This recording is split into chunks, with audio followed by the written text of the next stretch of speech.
Halo, apa kabar semua? Saya doakan semoga dalam keadaan baik-baik aja dan selalu dimudahkan rezekinya. Seperti biasa, kali ini saya akan menceritakan sebuah film yang diangkat dari kisah nyata perjalanan karir seorang anak pinggiran hingga menjadi seorang legenda dalam dunia sepak bola. Semoga saya dapat menceritakan film ini dengan baik dan menghibur teman-teman semua. Baiklah, tanpa membahas lebih banyak lagi sebelum kita mulai ke alur ceritanya, ayo dong bantu klik dulu tombol like yang ada di bawah. Dan jika kamu suka dengan film-film di channel ini, silahkan klik tombol subscribe yang ada di pojok kanan bawah. Kalau udah, saya ucapkan terima kasih. Yuk langsung aja kita ke ceritanya.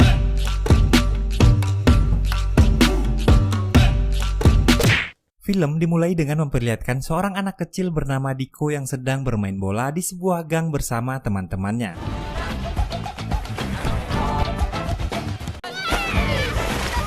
Sesampainya di rumah, Diko dimarahi ibunya karena badannya yang kotor. Kemudian Diko pergi ke atas bangunan untuk mendengarkan sebuah pertandingan bola.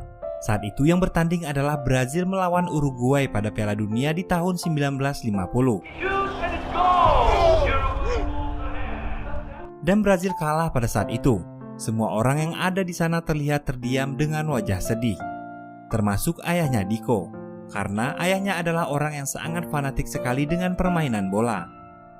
Diko yang melihat hal itu menghampiri ayahnya kemudian berkata, I win a World Cup for Brazil, bye. I promise.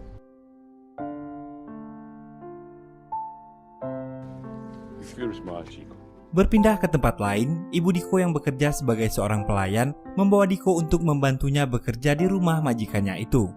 Di sana ibunya bercerita awal pertemuannya dengan ayahnya dan mengatakan dulu ayahnya Diko adalah seorang pemain bola profesional di zamannya. Hingga pada suatu ketika ayahnya Diko mengalami cedera hingga harus meninggalkan impiannya. Dan kini dia bekerja sebagai seorang petugas kebersihan. Kemudian anak majikannya masuk ke dapur dengan sepatu penuh lumpur setelah bermain bola bersama teman-temannya. Lalu Diko berkata dia akan menjadi Pele. Namun Diko saat itu salah mengatakan nama pemain bola yang dia maksud. Pemain bola yang dia maksud adalah Bile, seorang kiper klub Pasco. Dari sanalah awal nama Pele. Karena hal itu anak majikan ibunya memanggil dia dengan nama Pele. Suatu saat Diko mengajak teman-temannya untuk ikut turnamen sepak bola. Dalam pertandingan ini tim Diko selalu menang, akan tetapi tak ada satupun orang yang memperhatikan mereka. Orang-orang lebih suka menonton anak-anak orang kaya itu bermain. Anak-anak itu kemudian mentertawakan mereka karena Diko dan teman-temannya bermain bola tidak menggunakan sepatu. Diko dan teman-temannya ingin memiliki sepatu. Karena tak punya uang, mereka akhirnya mencuri kacang dan menjualnya di pasar. Tiba-tiba Jose lewat dan memanggil Diko dengan panggilan Pele. Diko yang kesal akhirnya berkelahi dengannya.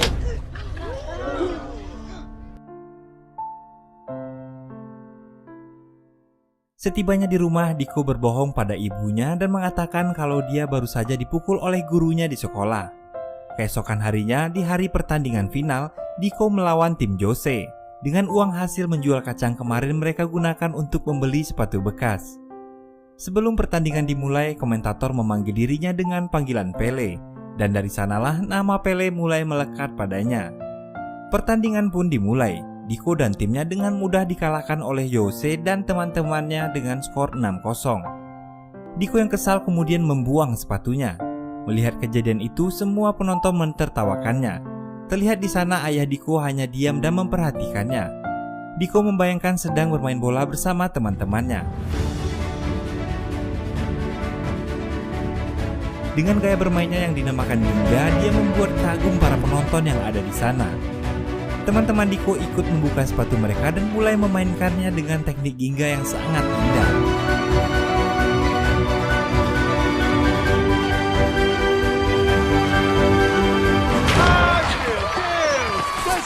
Hingga di akhir pertandingan mereka harus kalah 5-6. Namun hal yang tak terduga pun terjadi. Orang-orang yang tadi mentertawakannya kagum dengan aksi Diko dan bersorak memanggil Diko dengan nama Pele. Masalah muncul setelah pertandingan. Ketika pemilik kacang datang, mereka kemudian berlari menuju hutan. Diko dan Diego bersembunyi di dalam lubang. Akan tetapi karena hujan yang sangat deras, lubang tempat mereka bersembunyi tertimpa tanah longsor.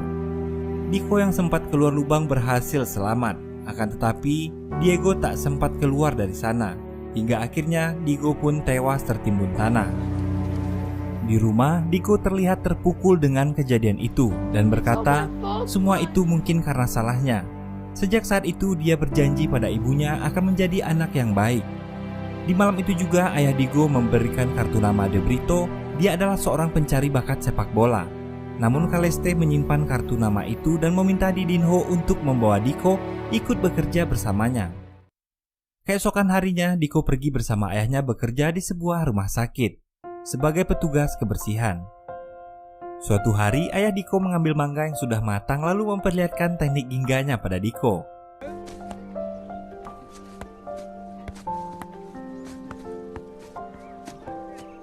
Namun pada saat ayahnya meminta Diko untuk mencobanya, Diko menolak. Diko masih trauma karena kematian temannya dan tak mau melakukan apa-apa. Bahkan ketika pulang, Diko hanya diam saja melihat teman-temannya sedang asik bermain bola. Setiap selesai makan siang, ayahnya selalu melakukan juggling menggunakan sebuah mangga dan memasukkan bola ke tong sampah, akan tetapi selalu gagal. Hingga tiba-tiba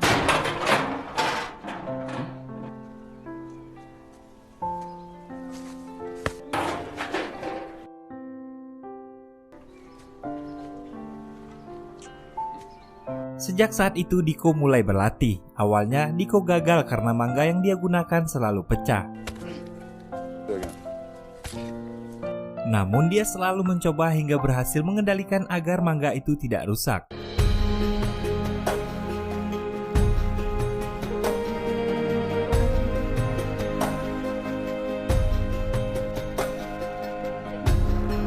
Hal itu selalu dia lakukan bersama ayahnya hingga dia tumbuh dewasa.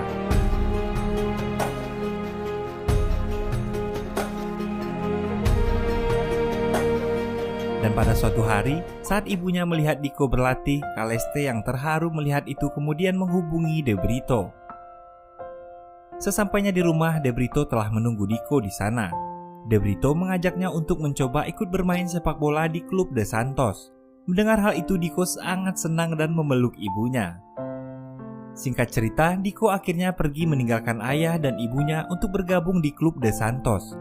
Pada saat latihan, Diko dihina pelatihnya karena bermain menggunakan teknik ginga.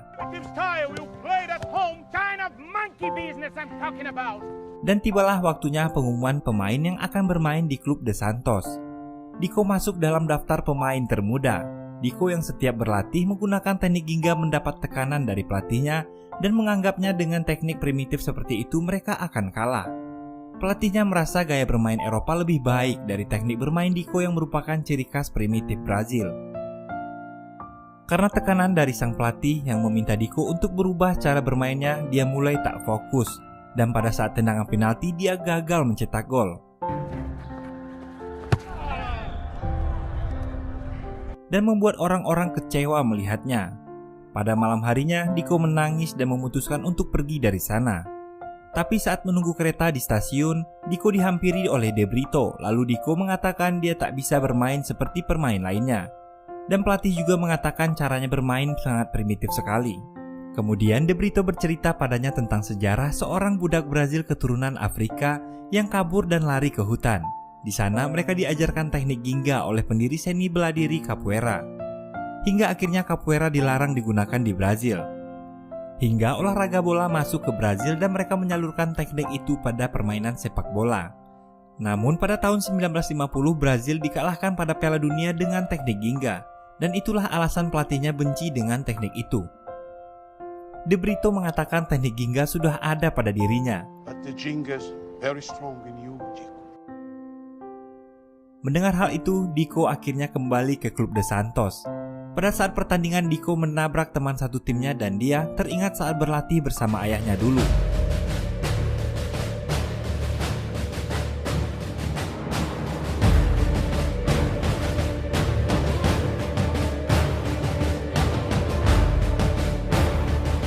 Kemudian dia melakukan teknik ginga dan mencetak gol yang membuat pelatih dan yang lainnya terkejut dengan gaya bermainnya.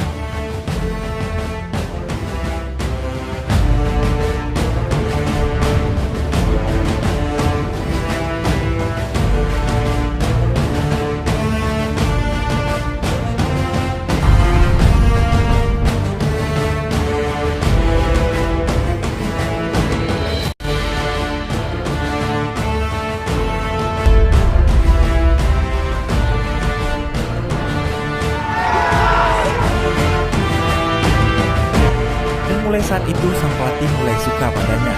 What the hell was that?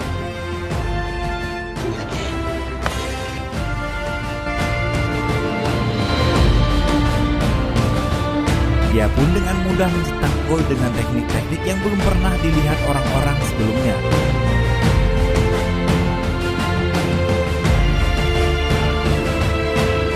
Dia lalu masuk ke tim junior dan kemudian naik ke tim pro. Diko semakin menarik perhatian banyak orang dengan teknik gingganya. Di radio terdengar pada saat penentuan pemain Piala Dunia. Diko terpilih menjadi pemain timnas Brazil termuda dalam sejarah.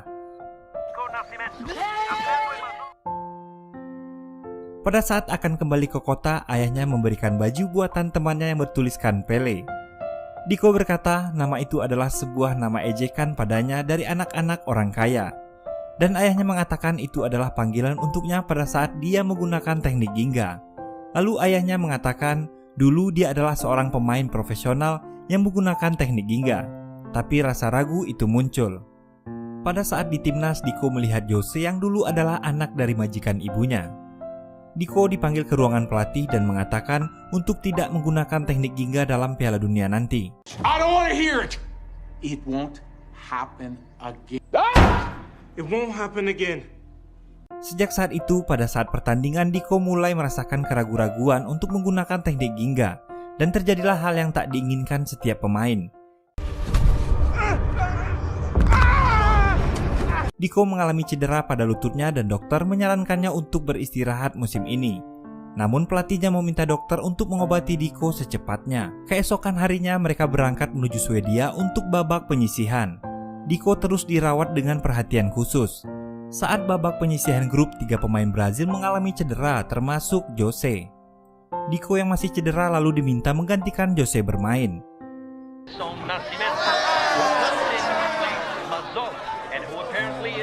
Pada saat masuk lapangan, para penonton mentertawakannya karena melihat fisiknya yang kecil dari pemain lainnya.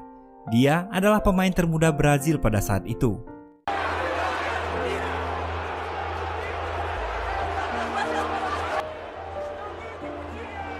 Diko terus mendapat tekanan dari lawan.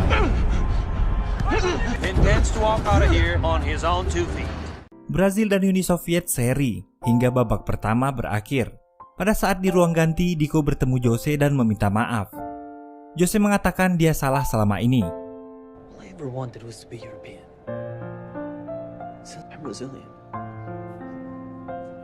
Dan dia memuji cara bermain Diko yang indah pada saat mereka bermain di Bauru. Babak kedua dimulai. Jose yang berada di kursi cadangan meyakinkan Diko untuk menggunakan teknik gingganya.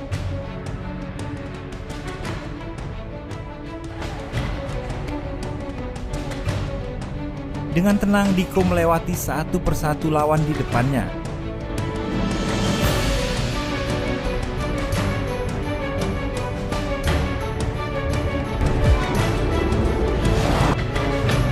Diko terus melakukan aksinya hingga membawa timnas Brazil ke final dan menjadi perhatian media dunia. Sebelum pertandingan final, pelatih Brazil terlihat depresi karena tidak menemukan celah untuk melawan tim Swedia. Pada saat konferensi pers, pelatih Swedia yang menjadi lawan tim Brazil di final menghina pemain Brazil yang dia anggap cacat. Winger Garrincha, forward with a deformed spine and one leg short. Jaume Santos, fullback, he mangled. Hal itu diberitakan oleh media dunia. Ayah Diko juga mendengar berita itu. Di telepon, ayah Diko mengatakan ini adalah saatnya untuk Pele dan Ginga. Di hotel, para pemain kehilangan kepercayaan dirinya. Diko menghampiri dan memberikan mereka bola.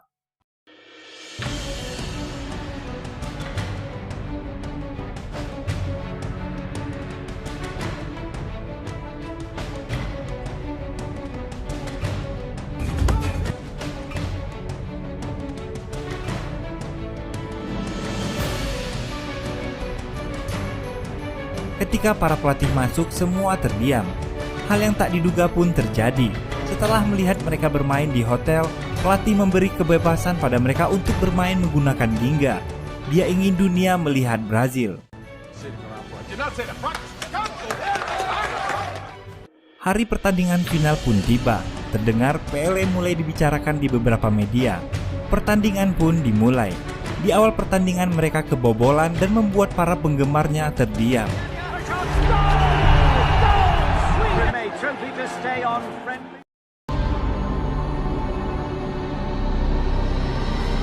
Pele mulai memainkan teknik Ginga dan mencetak gol pertamanya di gawang Swedia.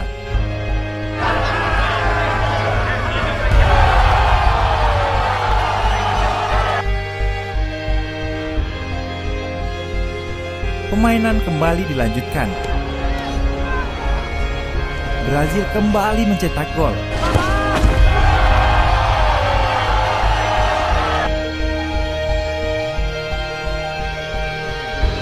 Permainan Ginga Brazil semakin tak terbendung. Serangan demi serangan terus menghasilkan gol, hingga para pemain Swedia tak bisa menahan permainan mereka.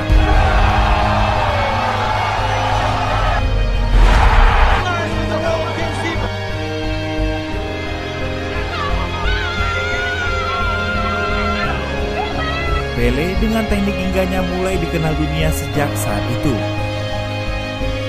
Dan Brazil pun berhasil menjadi juara dunia berkat kemenangannya atas Swedia dengan skor telak 5-2.